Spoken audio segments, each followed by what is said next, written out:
మీ ఎలాంటి వ్యాపార ప్రకటనలకైనా వెంటనే మా ఛానల్ సంప్రదించండి. ప్రస్తుతం మనతో పాటు శ్రీ శుభంకరి సేవా సమితి వ్యవస్థాపకులు స్మార్త నరహరి, బ్రహ్మశ్రీ దుగ్గిరాల యాజ్ఞవల్క్య దిలీప్ శర్మ గారు మనతో ఉన్నారు. గురువు గారితో మాట్లాడేద్దాం. నమస్కారం గురువు. గురుగారు, ఈ పరాభవ నామ సంవత్సరంలో ఎక్కువగా డబ్బుకు లోటుగా ఉండి ఆర్థికంగా కాస్త ఇబ్బందులు ఎదుర్కొనే రాసు లేవు గురుగారు. మరి వాటికి పరిహారాలు కూడా తెలియజేయండి. ఎంత సంపాదించినా నిలబట్టలేదు, అప్పులు చేయాల్సి వస్తుంది, తరచుగానే బాధపడే వాళ్ళు ఎవరు, మరి పరిహారాలు ఏంటి గురుగారు? శ్రీ పరాభవనామ సంవత్సరంలో ఆర్థికంగా కొంత ఇబ్బంది పడేవాళ్ళు, శారీరకంగా కూడా మానసికంగా కూడా. ఆర్థిక, శారీరక, మానసిక ఈ 3 విధాలుగా ఇబ్బంది పడేయటానికి ఒక 3 రాశులు సిద్ధంగా ఉన్నాయి. దాంట్లో మొదటి రాశి కుంభరాశి. కొంత ఇబ్బందికరంగా ఉంటుంది. డబ్బు బాగా ఖర్చు అయిపోవటము, వాళ్ళకి విపరీతమైనటువంటి టెన్షన్ వాతావరణం రావటము, ఎవరిని నమ్మకపోవటము, ముఖ్యంగా వాడికి ఎవరి మీద కూడా సరైనటువంటి నమ్మకం లేకపోవటము మొదటి స్థానంలో ఉంటుంది. కొంత ఈ నమ్మక ప్రభావము చేత అవకాశాలను కూడా జారి విడుచుకుంటారు. కొన్ని సందర్భాలు మనకి తెలియక ఎవరైనా మంచి చెప్పినా కూడా ఏముందిలే బొక్క వీడు చెప్పేది మనం వినేదేమిటి అని అనుకుని అహంకారంతో పోగొట్టుకుంటారు. సో ఆ యొక్క బ్యాడ్ లక్ కూడా కుంభరాశి వారికి ఉంది. కాబట్టి కొంచెం జాగ్రత్తగా ఉండాలి. ఎవరైనా ఏదైనా చెప్పినప్పుడు 1-2 సార్లు ఆలోచన చేయాలి. తప్పదు కదా, ఎవరైనా చెప్పారంటే ఎందుకు చెప్పారు, మన మంచిగా చెప్పుంటారేమో అని కొంత ఏముందిలే వీడు మన ముందు తిరిగాడు బచ్చాగాడు వీడు చెప్పేది మనం వినేదేంటి అనుకుంటే గోతిలో పడతావు. నీకే ప్రమాదం తప్ప వేరే రాశి వారికి కాదు కదా, నేను నమ్ముకున్నందుకు కుటుంబానికి. అలాగే వీళ్ళకి కోపం కూడా బాగా పెరుగుతుంది. సో ఆఖరి సమయంలో శని ప్రభావం ఉండటం చేత కూడా కోపం పెరుగుతుంది. అయినప్పటికీ కొన్ని అవకాశాలు సద్వినియోగపరుచుకునేటువంటి తెలివితేటలు ఉంటాయి. కానీ దానికి కాలం కూడా సమాధానం చెప్పాలి, కాలం కూడా అనుగ్రహించాలి. కాబట్టి కొంత జాగ్రత్తగా ఉండాలి. కుంభరాశి జాతకులైతే మొదటి స్థానం. అట్లాగే మధ్యవర్తిత్వం ఉండకూడదు. ఎక్కడ అప్పిచ్చే స్థానంలో నుంచి ఉండటం కానీ, ఏముందిలే నేను చెప్పి ఇప్పిస్తానులే అని హామీలు ఇవ్వటం కానీ, ఇటువంటి వ్యాపారాలని కుంభరాశి వారు చేయకూడదు. ఇక్కడ పరాభవనామ సంవత్సరంలో కొంత ఆర్థికంగా కానీ, మానసికంగా కానీ, కొంత శారీరకంగా కానీ మొదటి స్థానంలో ఇబ్బంది పడేది కుంభరాశి వారు. ఇంకా వీళ్ళ తర్వాత ఎవరండి లైన్లో ఉన్నారు అంటే కనుక కర్కాటక రాశి వారని మనం అనుకోవచ్చు. ఇక్కడ ఆదాయానికి మించి ఖర్చు ఉంటుంది. ఆ ఖర్చు కూడా కోపముతోనో తెలివితేటలతోనో ఏదో ఊరికనే ఎవడడిగాళ్లే అన్నట్టుగానో ఖర్చు పెట్టేస్తారు. దానివల్ల ప్రమాదాలు పడిపోతారు. అంతే తప్ప చేయాల్సిగా చేయరు. ఏదో అలా ర్యాండమ్గా జరిగిపోతుంది. తీరా చూస్తే వారాంతరంలోనే మొత్తం జీతం అంతా ఖర్చు అయిపోతుంది. ఇక సంపాదన లేని వాడే ఖర్చు పెట్టలేడని మనం అనుకోకట్లా. ఈ యొక్క కర్కాటక రాశుల వారికి ఒక అదృష్టం ఉంది. ఏమిట్రా అంటే వాళ్ళు సంపాదించక్కర్లా, పక్కన వాళ్ళని రెచ్చగొట్టైనా సరే ఖర్చు పెట్టించేస్తారు. సో ఆ యొక్క తెలివితేటలు బాగా ఉన్నాయి.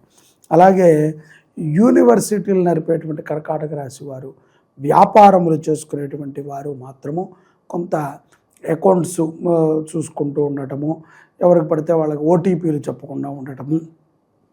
ఎందుకంటే కొంత డబ్బు మాయమయ్యే అవకాశాలు ఉన్నాయి.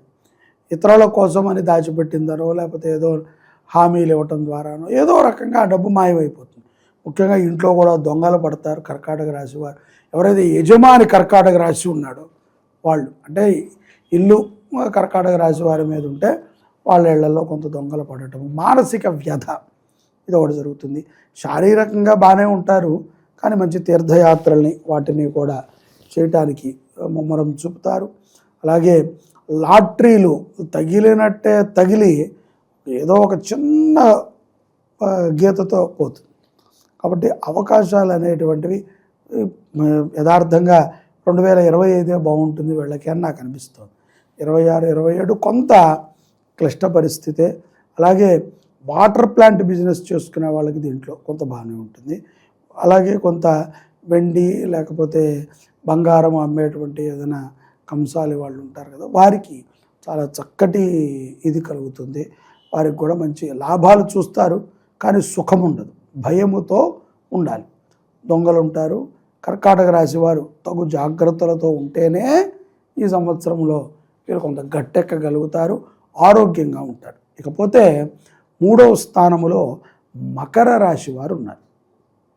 మకర రాశి వారు ముఖ్యంగా కోర్టులు, ఈ వ్యవహారాలు, పోలీసులు, ఈ చిన్న చిన్న పంచాయతీలు, అనవసరమైనటువంటి గొడవల్లో ఎక్కువగా ఇన్వాల్వ్మెంట్ అవుతారు. తద్వారా అప్రశాంతత భావన ఎక్కువగా ఉంటుంది. అనుభవం లేనటువంటి పనులను కూడా వీళ్ళు చేస్తారు. ముఖ్యంగా మకరము, కర్కాటకము, ఈ యొక్క కుంభ, వీటిల్లో ఉన్నటువంటి విద్యార్థులు చాలా జాగ్రత్తగా ఉండాలి. ఎవరితో స్నేహం చేస్తున్నాము, ఎటువంటి చెడు వ్యసనాలు ఉన్నా మానేయటం మంచిది, ఆపేయటం కాదు, మానేయటం. ఆపమంటే ఇప్పుడు ఆపమన్నారులే తర్వాత తోలొచ్చు అనుకో, మానేయాలి. పూర్తిగా మానేస్తేనే బాగుంటుంది. లేకపోతే కనుక కొన్ని సమస్యల్లో ఇరుక్కోవాల్సి వస్తుంది. అలాగే కొన్ని ప్రమాదాలు కూడా మకర రాశి వారికి ఉన్నాయి. ఊరికనే రోడ్డు పక్కన నుంచుంటే ఎవడో గుద్ది వెళ్ళటము, తరచూ హాస్పిటల్కి వెళ్ళటము, తరచూ ఏదో ఒక తలకాయ నొప్పి, చికాకులు. ముఖ్యంగా ప్రేమించుకునేటువంటి వారికి మకర రాశిలో ఉన్నటువంటి ఎవరికైనా, స్త్రీ పురుషులు ఎవరికైనా సరే విభేదాలు ఎక్కువగా వస్తాయి, కలిసి ఉండలేరు. కొంత వివాహానికి కానీ సంతానానికి కానీ, అసలు వివాహమే కాదంటే సంతానం ఎక్కడలే, కానీ వివాహానికి కొంత ఆటంకాలు ఎక్కువగా ఏర్పడుతూ ఉంటాయి. అలాగే కొంత ఏదో మనకు తెలిసింది అబ్బాయి సరిపోయిన వాడు కాదనో, లేదా అమ్మాయి సరైంది ఏదో ఇలాగా కొన్ని ఏదో స్కైలాగా కొన్ని కథలు వినిపిస్తూ ఉంటాయి. కాబట్టి కొంత వివాహం చేసుకునే వాళ్ళు మాత్రం మకర రాశి వారు ఆలోచన చేసి కంపల్సరీ మన శుభంకరి దేవస్థానంలో మహాసర్ప సుబ్రహ్మణ్యేశ్వర స్వామి ఉన్నారు, ఏకశిల, వారిని దర్శించటము, పూజించటము మకర రాశి వారికి మ్యాండేట్ కంపల్సరీ. వెళ్ళనే కాదు, వాళ్ళకి ఏది ఉన్నా మకర రాశి జాతకులు, కర్కాటకము, ఈ యొక్క కుంభరాశి వారు సుబ్రహ్మణ్యేశ్వరుణ్ణి ఆరాధన చేయాలి. ప్రతి మంగళవారము మన దగ్గర ఎక్కడా, ఈ ప్రపంచంలో ఎక్కడా లేదు, ఊనే చెప్పట్లే, ఎక్కడా నువ్వు ఆ విగ్రహం చూడవు. ఒకే ఏకశిల మహాసర్పం మీద సుబ్రహ్మణ్యేశ్వర స్వామి, వల్లీ దేవసేన, భలే కాంతిగా ఉంటుంది. ఎన్నో వైభవంగా పూజలు జరుగుతుంటాయి. కృతికా నక్షత్రం, కావడి అభిషేకం, మంగళవారం అర్చనలు, ముడుపుల సమర్పణ, ఇవన్నీ జరుగుతాయి. ఆ స్వామిని దర్శించటము, ఆ స్వామికి అభిషేకము, అర్చన, హోమాది కార్యక్రమాలు చేయటమే వీళ్ళకాస్త్రం. అంటే అదే స్వామి అంటే 100కి 100% అదే స్వామి అంట. ఇక మేము దూరంలో ఉన్నాం రాలేము అంటే సుబ్రహ్మణ్య స్వామి అంటే. ఎందుకంటే ఇక్కడ ఇటువంటి స్థితిలో వాళ్ళకి ఎంతోమందికి మేము చెప్పటం ద్వారా వాళ్ళు చేసుకుని బాగుపడ్డారు. అసలు ఊహించని రీతిలో వాళ్ళు ఎవరు, కొంతమంది ఊహించలే, అబ్బాయి మీరు ఏదో చెప్తున్నారు కానీ మా అబ్బాయి ఎందుకండి ఇలా ఉంటాడు అన్నారు. 3 నెలలు తిరగకుండా వాళ్ళ అబ్బాయి నిజస్వరూపం బయటపడి గింగిరాలు తిరుగుతూ వచ్చారు.